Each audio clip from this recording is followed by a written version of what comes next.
It was Christmas when the entire family gathered together. My husband, holding that Christmas dinner, headed for the trash can. Food from a bad cook goes straight to the trash. And with that, he threw it away.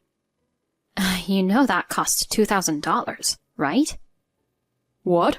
Seriously? At that moment, it felt like a scene out of a sitcom as a huge lecture from the relatives ensued. I'm Alana, just a regular housewife in my 50s, but my life has its own share of drama. At 25, while working as an office worker, I met Griffin, a charming salesperson. I was instantly captivated by his witty banter, and it didn't take long before I accepted his lunch invitation. Then, like something out of a film, he surprised me with a marriage proposal. We began our idyllic, newlywed life, sharing household responsibilities after deciding to tie the knot. But marriage comes with its surprises. A few months in, my husband's other side came to light. It was a dramatic revelation, like the climax of a TV drama. The once knight of sales, polished in a suit and knowledgeable in fine dining, was clueless about household chores. He claimed his throne in pajamas over the weekends. I told him, Griffin, it's time to clean. But he arrogantly responded, Do you think someone like me would stoop to doing menial housework? I'm the one who brings in the money. Isn't it your duty as my wife to support me? But we agreed to share the household chores. The battles I face in sales dwarf your tasks. In the midst of this, I found out I was pregnant.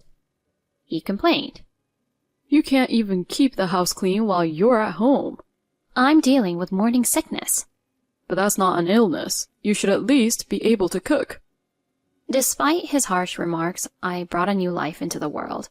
During my pregnancy, I heard that the future dad was struggling with the reality, but I remained hopeful. I believed my husband would fall in love once the baby arrived.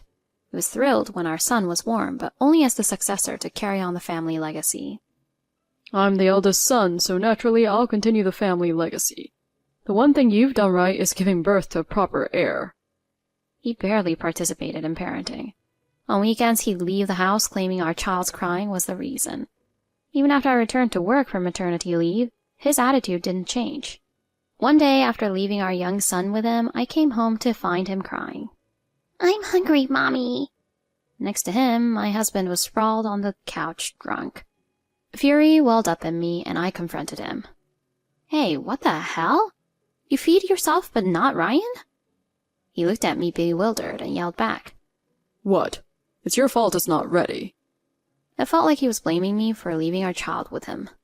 To balance work and childcare, I switched from full-time to part-time. This allowed me to leave on time and avoid working weekends. However, the cut in my salary only fueled my husband's contempt. I decided that once my son was a bit older, I would take a new path. I would divorce and reclaim my freedom. Juggling work and household chores was like performing in a circus. My husband dismissed my efforts as mere office worker issues and insisted I'm busy with sales. But for my son, I'd endure anything. His smile fueled me. As he grew, my love for him deepened, and I cherished every step he took. And one day, my son said to me, Mom, thank you. You always work, make delicious meals, and support us. His words touched me deeply, and tears flowed. It was the moment my love blossomed. My son's thank you was the greatest reward for all my efforts. As he grew up, he grew rapidly, like Jack's beanstalk. One day, my husband suddenly brought up our son's education. So, where's Ryan going for school? We haven't decided yet. He should think about it himself. What? You don't understand, do you? The high school he attends will shape his college future. He should choose the college he wants to attend. No. He'll go to the university I graduated from, a top-tier school. And how will we afford tutoring? Tutoring? My son doesn't need tutoring. Or is he underperforming? He's ranked 15th in his grade. Make him study more. You're failing as a mother. Despite no tutoring, our son excelled in a selective high school and later a prestigious university. However, my husband didn't praise Ryan, instead bragging about him as though he were his own personal accomplishment. At family gatherings, he reveled in comments like, "Ryan is definitely Griffin's son." Eventually, our son stopped attending family gatherings. He was fed up with his pretentious father. After graduating from university and securing a job, he moved out to start his life independently. Meanwhile, the relationship between my husband and me was tumultuous. I was treated like a maid daily. And today, suspicions of infidelity arose. The evidence lay in the credit card statements. Checking the sent statements, I noticed a luxury brand bag had been purchased without my knowledge. Of course, I didn't own the bag. So this could only mean...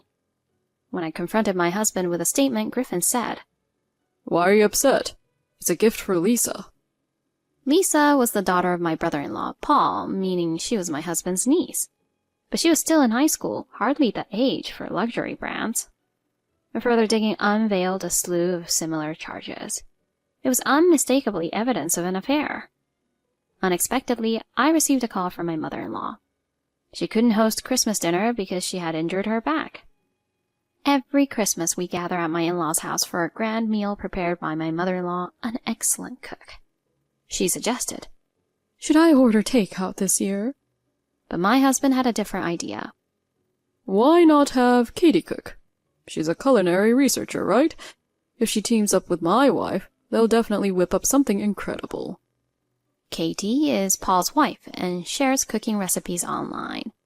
Griffin made sure I was listening as he turned his smartphone to speaker and called Katie. My mother-in-law apologized. "I'm sorry for the sudden request." But my husband replied, "Oh, it's okay. Alana's right here with me." He had manipulated the situation so I couldn't say no. "Alana, are you okay with what Griffin's suggesting?" She asked me. "Yes, I may not cook like you, but I'll do my best." "Thank you, Alana. I really appreciate it." The Christmas scene turned into an impromptu cooking show audition.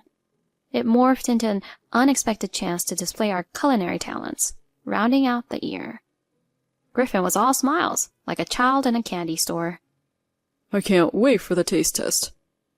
After sampling Katie's dishes, maybe you'll pick up a few tips?" Internally groaning, I realized I was committed after promising my mother-in-law, and I had to start preparing the Christmas dinner. I made traditional dishes like turkey with stuffing, mashed potatoes, and honey-glazed ham, and took them to my in-laws' house. Upon arrival, my mother-in-law, nursing her injured back, greeted me at the door. "I'm really sorry about today," she said. "Oh, don't worry about it. How's your back?" "I can walk now, but it's still painful. I can't lift anything heavy. Could you help set up the guest room? Everyone will be arriving soon." "Of course." I cheerfully responded and began setting the stage for the Christmas dinner.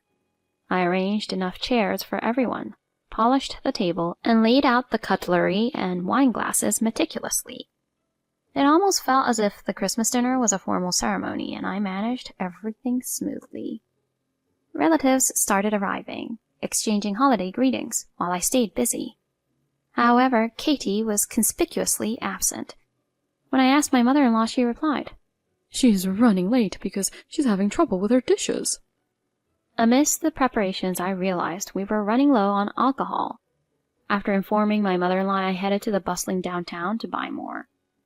There, a scene straight out of a soap opera unfolded before me. At a traffic light, I spotted my husband arm in arm with a woman. Unbelievably, it was Katie, my brother-in-law's wife. They seemed to be deeply engaged in pleasant conversation. My heart pounded at this unexpected revelation. My brother-in-law was supposed to be working overseas, and in her hand was that bag.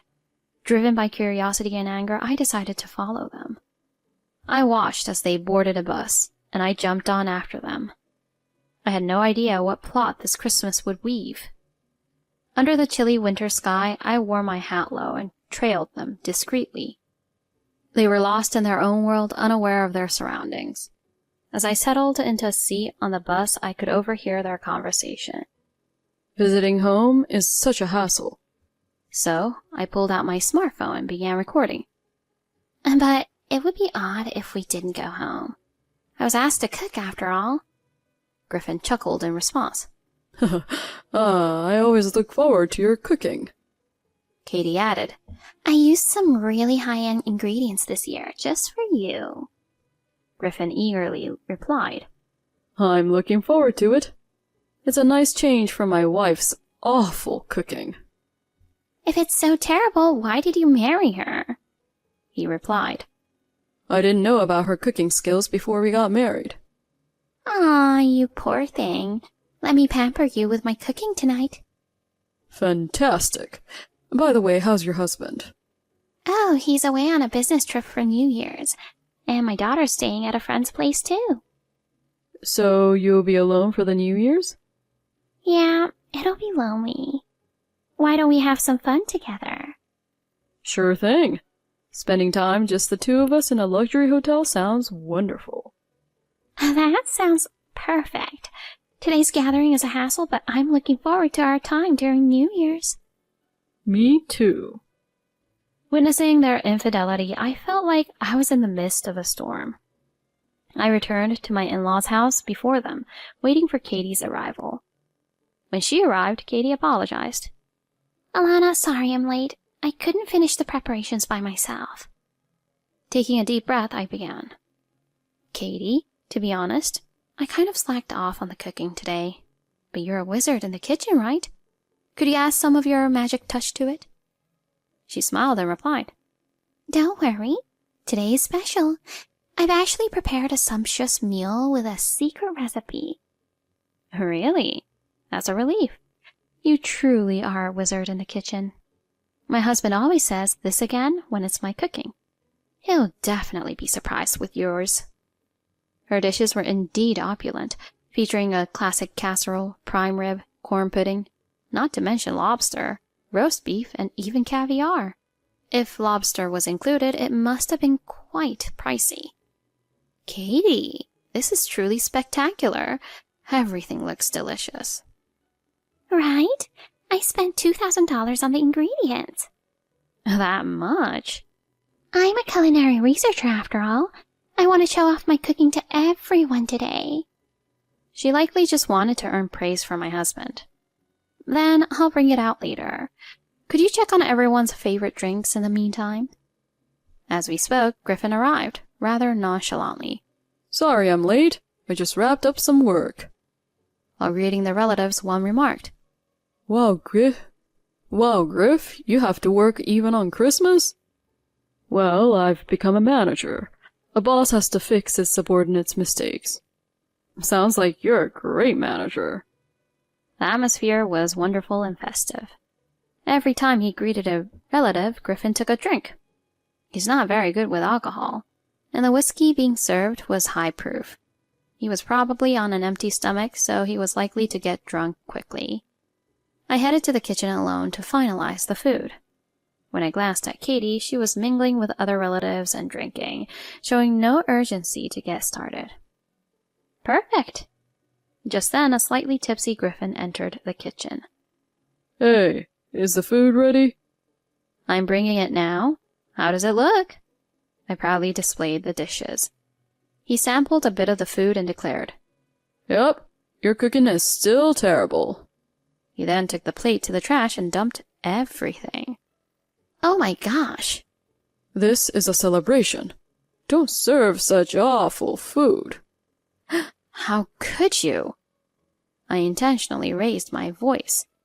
Just then, Katie arrived and seeing Griffin with an empty plate, asked with a smile, Did you try the food? He replied, No, her food was so bad I just threw it out. You did what? I just tasted it and it was inedible. But, I made that. She looked stunned. What? But isn't this her cooking? I just served Katie's cooking on our plates. I said this to my husband with a triumphant look. Katie was near tears. I spent all day yesterday making it. I even splurged on expensive ingredients from other states. And you call it awful. She broke down crying. The commotion in the kitchen attracted the curious relatives who gathered around. The mother-in-law asked the distraught Katie. What happened? I dramatically recounted, like a heroine in a drama. Griffin threw away the meal Katie poured her heart into. The relatives glared at my husband and began to scold him. What do you think you're doing? We were looking forward to the professional taste of a culinary researcher. Katie had been bragging about her cooking at the drinks table. The father-in-law pressed. How are you going to make this right? It's Christmas after all. I pressed further. She had prepared expensive ingredients just for today, costing around $2,000. What? $2,000? He looked at her astonished. Tearfully, she said, Since luxury ingredients are all the rage lately, I try not to be outdone by the trend. I pressed on. Well, we might as well order takeout. It's Christmas, but maybe there are some shops that deliver today. While saying this, I took out my smartphone and pressed the playback button for the recording, which I had set to maximum volume. Katie's voice played first. But it would be odd for us not to go together. I was asked to cook. Then my husband's voice. Yes, I'm looking forward to your home-cooked food. What? Upon hearing this, my husband and Katie turned pale. What? Why do you have this? No, stop it. He approached me angrily. I feigned innocence. Oh, sorry. I must have hit the wrong button. I scanned the gathered crowd. My father-in-law, sensing something was amiss, approached my husband with a stern expression. What's going on here?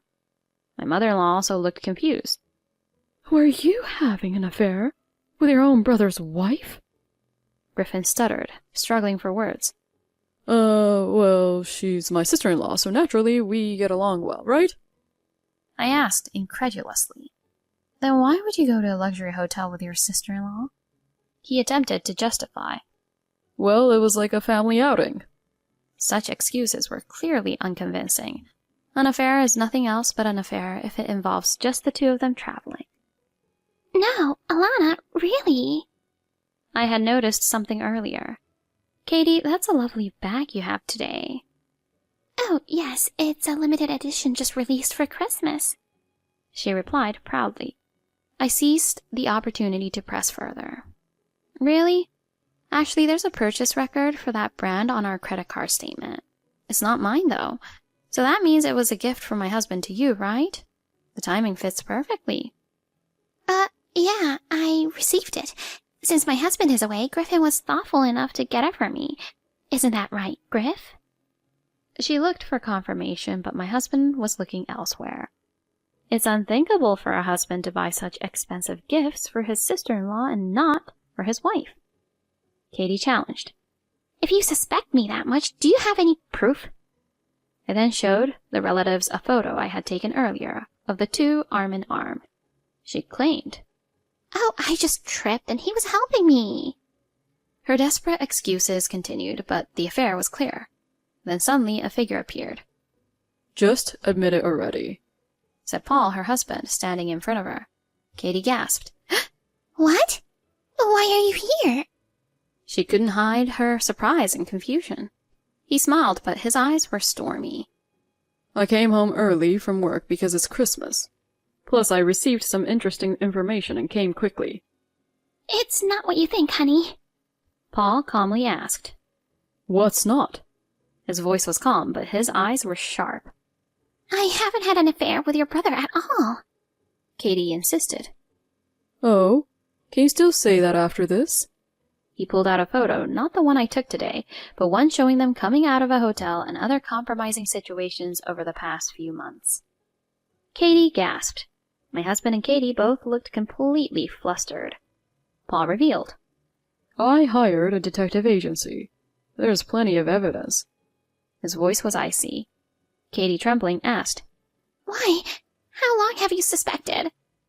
Since the last time I came home. I found unfamiliar brand bags and shoes and no purchases on the card statement. I had it checked out.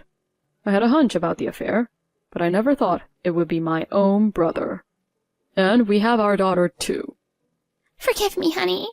It was just a moment of weakness. I was so lonely. You have the nerve. You're planning to go to a hotel together, weren't you? Alana told me. What? She looked shocked. Yes, I had seen the two of them together and contacted Paul. When are you coming back? I need to talk to you about something. I suddenly asked him. After a long silence, he replied. Are you talking about my wife and your husband? Actually, I'm on my way home right now, hurrying to my parents' house. That's right. I'm thinking of using this as an opportunity to file for divorce. Is that so? I was also about to confront them, as I've just gathered enough evidence. With this phone call, he and I agreed to expose our cheating partners in front of all the relatives. Now Griffin yelled. You two were in this together? He glared at me and started shouting. What are you talking about? Drop that attitude right now. The fault is yours. He argued. I was tempted. She said she was lonely. So you think that makes it forgivable? I'm filing for divorce, and I will be seeking alimony. But he scoffed. Huh, after all I've done to support you, this is how you talk? If you can't forgive a little infidelity, you're not fit to be a wife. At this point, my father-in-law lost his patience. Enough. How can you say such things so shamelessly, time after time? You're a disgrace to the family. I'm cutting ties with you. Dad, don't be hasty. I'm the eldest son. We don't need an eldest son like you. Get out. After the divorce was finalized, my ex-husband's fate spiraled downward like a tragic hero. He boasted that he could cover the alimony using his position at the company, but a corporate investigation exposed his long-standing gambling habit. With his savings depleted and abandoned by his family, he accrued debts to pay alimony, and eventually he even tampered with company funds. He was demoted at work, and rumors of embezzlement spread, leaving him without a position there. Now he's lost his job and is scraping by through a modest part-time job. Truly, what goes around comes around. When you look down on others and seek to benefit yourself, you end up falling into the deepest hole. Freed from this burden, I've embraced a new freedom. I recently enjoyed a leisurely trip using the alimony. Moving forward, I plan to live for myself and my own happiness. I won't say I'm gloating, but the life ahead will be my greatest revenge. In the sky above, I can see a constellation of good fortune shine brightly.